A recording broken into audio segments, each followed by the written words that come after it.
节奏。在激荡的情绪之后，让我们沉静下来，跟随下一位分享者，深耕教育领域的 Jessie 老师。他笃信，文字不仅是连接时空的桥梁，更是打开心扉的钥匙。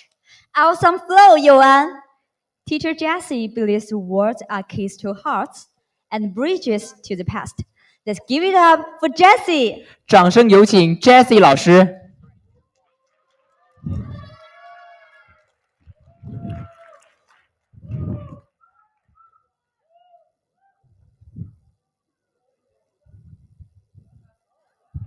朗朗山小妖怪. Literally in English, the little monster of Lang Lang Mountain. Many of us in China this summer followed this ragtag band of misfits on a journey to the West. In the original journey to the West that inspired this film, a monk traveled west from China to India to seek Buddhist scriptures. That monk was a real person named Xuanzang.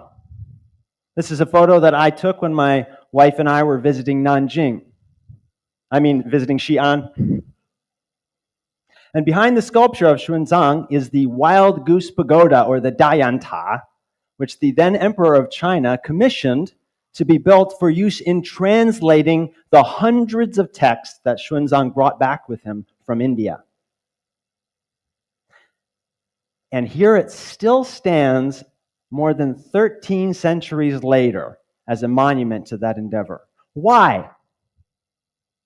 Why place so much importance on writing? That's what I want to talk to you about today. The written word, and how it's a thread that connects us.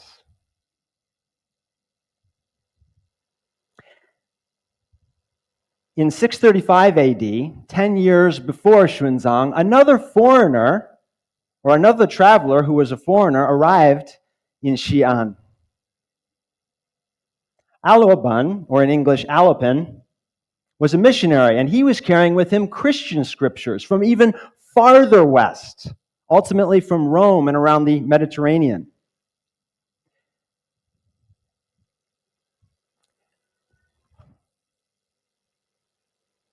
Here you can see a photo of me pretending that I know what I'm reading.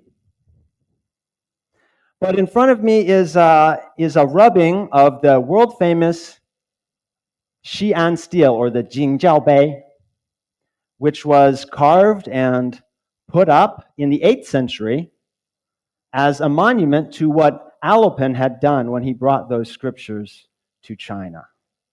So why are Xuanzang and Alopan worth memorializing in this way?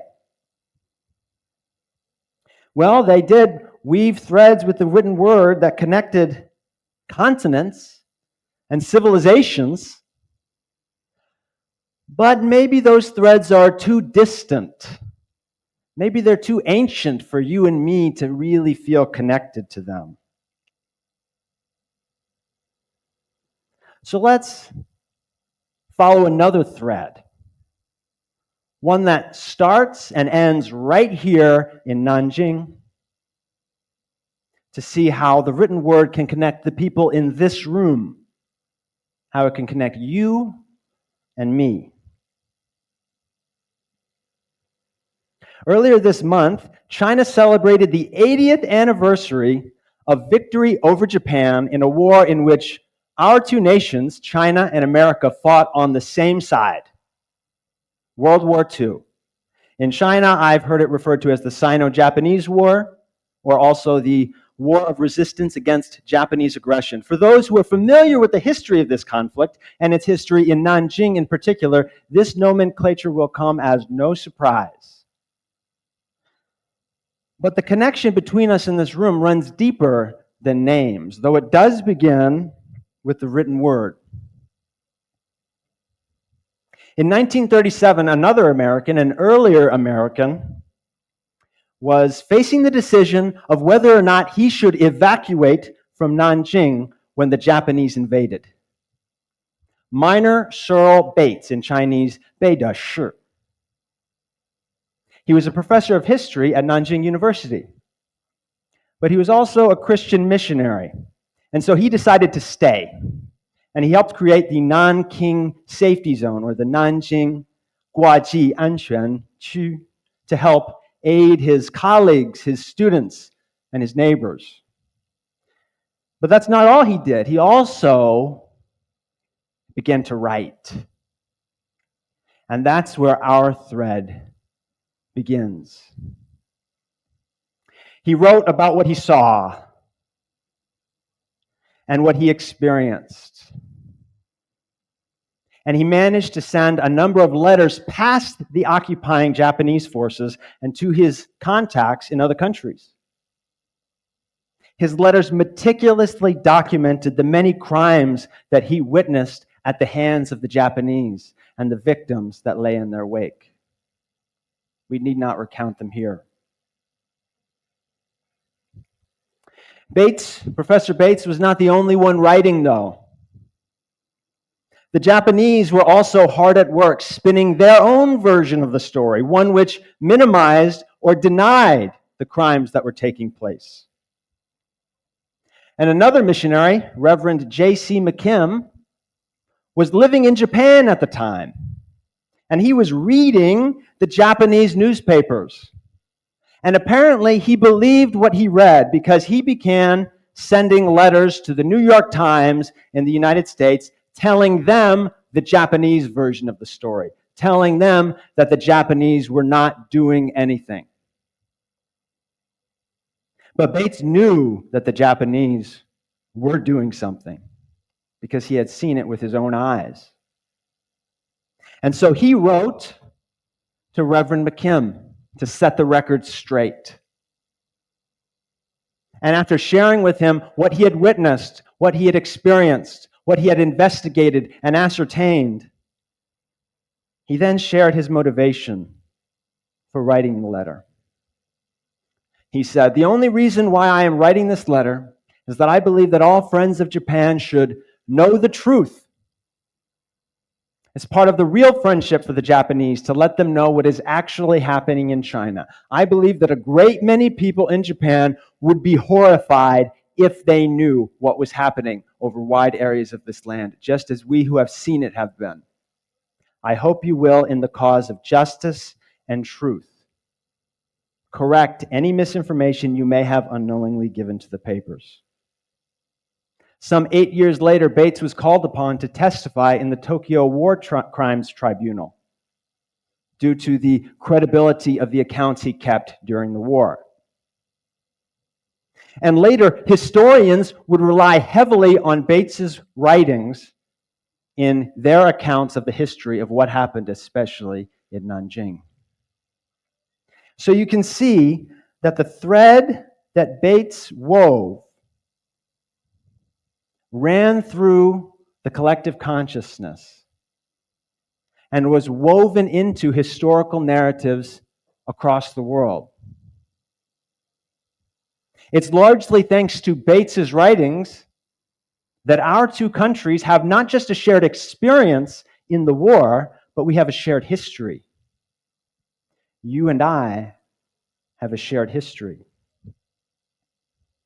But it's not just the Americans and the Japanese. I'd like to introduce to you a former professor of mine, Dr. Takamitsu Muraoka from Japan. He's a renowned linguist and scholar of Semitic languages. And every year, he offers free courses to university students in or from China as a sort of olive branch, a gesture of peace amid the ongoing aftermath of the war. And at the beginning of our class, he gave us, myself and my classmates, the transcript of a speech he gave at Nanjing University some years ago on the topic of the war and on what happened in Nanjing. And if I may, I would like to read to you a short excerpt from that transcript that he gave to us.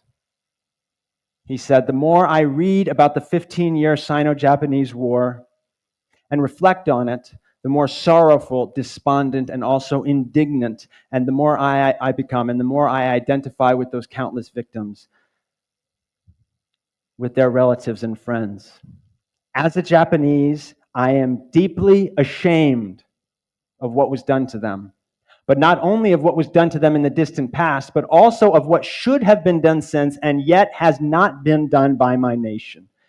And I'm equally ashamed of wrong things said and done by our nation's leaders in the recent past.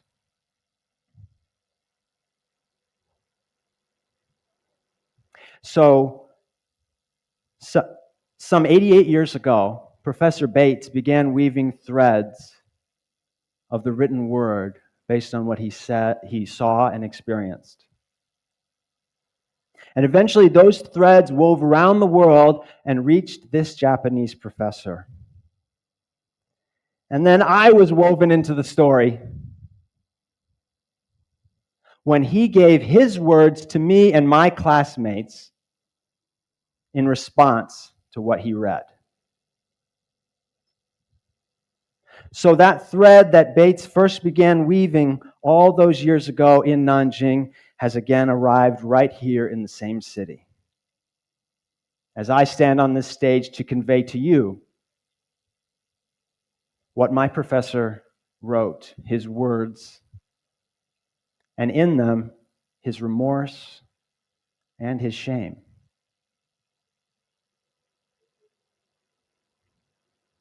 So what's the takeaway? What do I want you to take away from all this? It seems you and I have been woven together into one fabric, into the same tapestry. As an English teacher at this high school, it almost pains me to say, but I'm not going to ask you to read and to write for their own sake. What I want you to do is I want you to understand when you read and when you write what is at stake. We've seen here today a sliver of what the written word is capable of. It can move through time. It can pierce through hearts and minds. It can traverse oceans. It can transcend lies, and it can connect us. So the only question I have left is, what will you do with the thread? Thank you.